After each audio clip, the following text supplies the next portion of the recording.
મિત્રો આજે આપણે વાત કરીશું રાજકોટથી દ્વારકા જતા નવા રોડની। અને મિત્રો જે રોડ નીકળે છે કાલાવડ, મછલીવડ, સાવલી, ખટિયા, લાલપુર ને જામ ખંભાળિયા સીધે સીધો, તો આ નવો રોડ આજે 10 વર્ષથી આ બંધ છે। 2014માં કામ ચાલુ હતું આ રોડનું। અને મિત્રો જોઈ શકો છો તમે રાજકોટથી દ્વારકા હવે કઈ રીતે સીધું પડશે, અને આ રીતનો આ રોડ છે। પણ મિત્રો 10 વર્ષથી આ કામ વાંધે પડેલું છે, જેથી કરીને અડધું કામ થયું છે ને અડધું નથી થયું। હવે આમાં જામનગર બાદ થઈ જશે અને મિત્રો 49 કિલોમીટર રાજકોટથી કાલાવડ થશે। ત્યાર પછી ખટિયા 31 કિલોમીટર બતાવે છે ફરીને, પણ એ 20 કિલોમીટર થશે। અને ત્યાર પછી લાલપુર ખટિયાથી 27 કિલોમીટર થશે। અને મિત્રો અહીંયાથી જામખંભાળિયા 33 કિલોમીટર થશે। અને અહીંયાથી દ્વારકા છે એ 78 કિલોમીટર થશે। હવે ટોટલની આપણે વાત કરીએ તો અત્યારે આપણે જામનગર થઈને દ્વારકા જઈએ તો 235 કિલોમીટર થાય છે। અને આ 200 કિલોમીટરની રેન્જ આવે છે, પણ હજી પણ આમાં શોર્ટકટ નીકળી જશે, એટલે ઓછામાં ઓછું 50 કિલોમીટરનો ફાયદો થશે। અને મિત્રો તમે જોઈ શકો છો એકદમ સીધો એવો, અને પોરબંદર જતા લોકોને પણ ફાયદો થશે અને જામજોધપુર જતા લોકોને પણ ફાયદો થશે। અને મિત્રો આ કિલોમીટર આમાં લખેલા જ છે, અમે મેપ દ્વારા જોઈ લીધું છે કે લાલપુર જવા માટે પણ લોકોને ઘણી બધી મુશ્કેલી થતી હતી, એ પણ સોલ્વ થઈ જશે। પણ મિત્રો આ કાંઈ કારણોસર આજે 10 વર્ષથી આ રોડ બંધ પડેલો છે। અને મિત્રો અત્યારે હાલમાં મછલીવડનો આ રોડ અમે તમને બતાવી રહ્યા છીએ। આ રીતનો રાષ્ટ્રીય ધોરીમાર્ગ બતાવેલો છે। અને મિત્રો આ સૌથી પ્રથમ 50થી 60 વર્ષ પહેલાં પાસ થયેલો રોડ છે। ત્યારે માપણી થઈ હતી આ રોડની, 3 અલગ અલગ રીતે માપણી થઈ હતી 3 જગ્યા ઉપર। અને મિત્રો ફાઇનલ રોડ બનાવવામાં આવ્યો, પણ મિત્રો ફાઇનલ રોડ બનાવવામાં જે આવ્યો છે એમાં મછલીવડ સુધી કમ્પ્લીટ રોડ છે, અને વચ્ચેનો 17થી 20 કિલોમીટરની રેન્જનો રોડ છે એ હજી પણ બંધ છે। અને મિત્રો આ ખેડૂતની વાડીમાં રોડ બંધ છે, આ મછલીવડની વાડી છે જ્યાં બંધ રોડ આવે છે, અને મિત્રો ત્યાંથી આ ડાયવર્ઝન કાઢેલું છે। અને હાલમાં મિત્રો ઘણી જગ્યાએ મુશ્કેલી થાય છે, પણ ઘણા લોકોને આ રોડની ખ્યાલ છે, એટલે તો પણ લોકો આ રસ્તે ચાલે છે। હવે વાત કરીએ આગળ અમે તમને આ રોડની માહિતી બતાડશું કે મિત્રો આ મછલીવડની વાડીમાંથી જ્યાં બંધ છે, અને મિત્રો જ્યાં ખટિયા પહોંચવાની વાર હોય ત્યાં પણ બંધ છે। તો મિત્રો આ રાષ્ટ્રીય ધોરીમાર્ગ શેના કારણે બંધ છે? આજે 10 વર્ષ પહેલાં 2014માં આ રોડનું કામ થયેલું હતું, ને અમુક જગ્યાએ રોડ બનેલો છે, અને અમુક જગ્યાએ ડામર પણ બનાવી દેવામાં આવ્યો છે, અને અમુક જગ્યાએ શોર્ટ રોડ પણ બનાવી દેવામાં આવ્યો છે। શું કારણોસર આ શોર્ટ રોડ બનાવવામાં આવ્યો છે?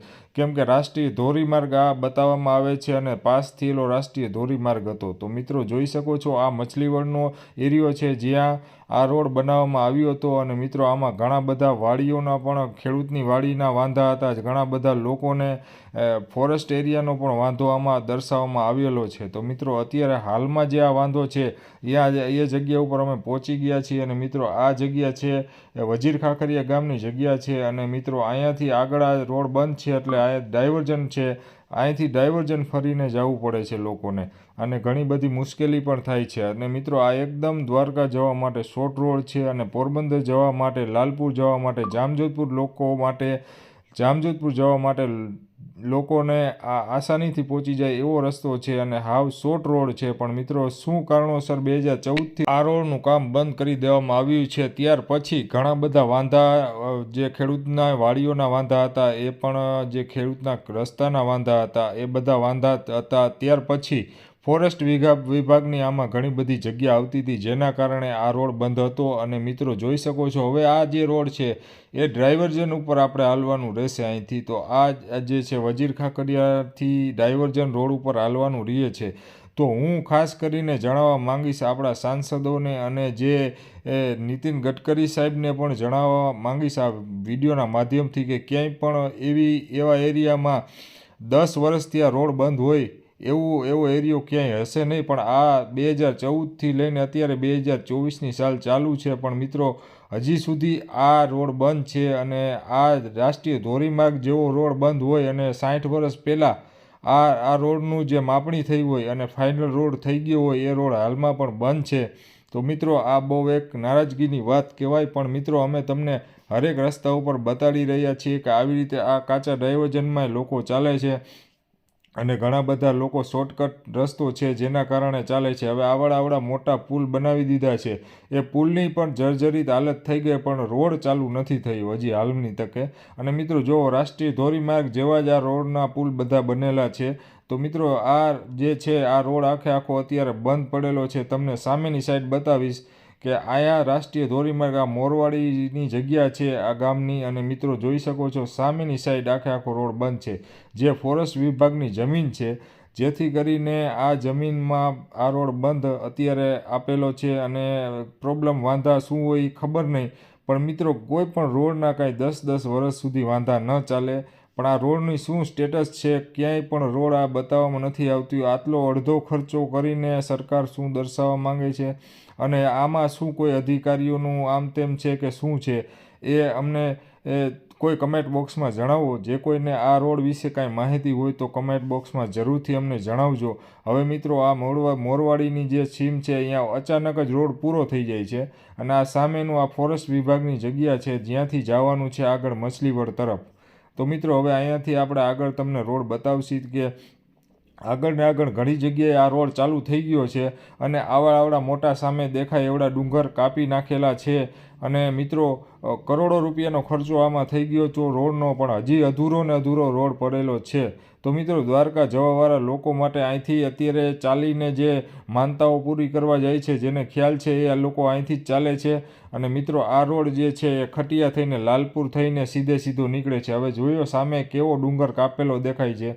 આટલો ખર્ચો કરવા છતાં હજી હાલમાં રોડ બંધ છે. અને આ રોડ બંધનું કારણ શું છે તમને જણાવેલ હોય અથવા તમે જાણતા હોય તો કમેન્ટ બોક્સમાં જરૂરથી અમને જણાવજો. હવે મિત્રો અહીંથી આ જે છે એ પણ ડાયવર્ઝન લેવું પડે છે. અને મિત્રો હવે અમે તમને મેપના આધારે થોડાક વિડીયો દેખાડશું, જેથી કરીને તમને ખ્યાલ આવશે. હવે જુઓ, અત્યારે અહીંયા જે મછલીવડ છે અહીંયા રોડ આ ક્રોસિંગ થાય છે, અહીંયા રોડ પૂરો થઈ ગયો છે. અહીંયાથી સીધો રોડ જવાનો હતો આ રીતે. તો અહીંયાથી સીધો રોડ જો અહીંયા અડધે સુધી બનેલો છે એ તમને દેખાય છે. અહીંયાથી ડાયવર્ઝન થોડું ઘણું છે એ પણ દેખાય છે. આગળ ને આગળ આવી રીતે ટુકડા રોડના બની ગયેલા છે, અને આગળ ને આગળ આ રોડ વધેલો છે. હવે મિત્રો અહીંયા ફોરેસ્ટ વિભાગની જગ્યા આવે છે, અહીંયા ડાયવર્ઝન કાઢેલું છે. ત્યાર પછી મોરવાડીની જગ્યા આવે છે, અને ત્યાર પછી આગળ ને આગળ તમે જોઈ શકો છો, અમે તમને બતાવી રહ્યા છીએ. એક ખેડૂતનો વાંધો આવે છે, એક ગલપાદરની જગ્યા છે.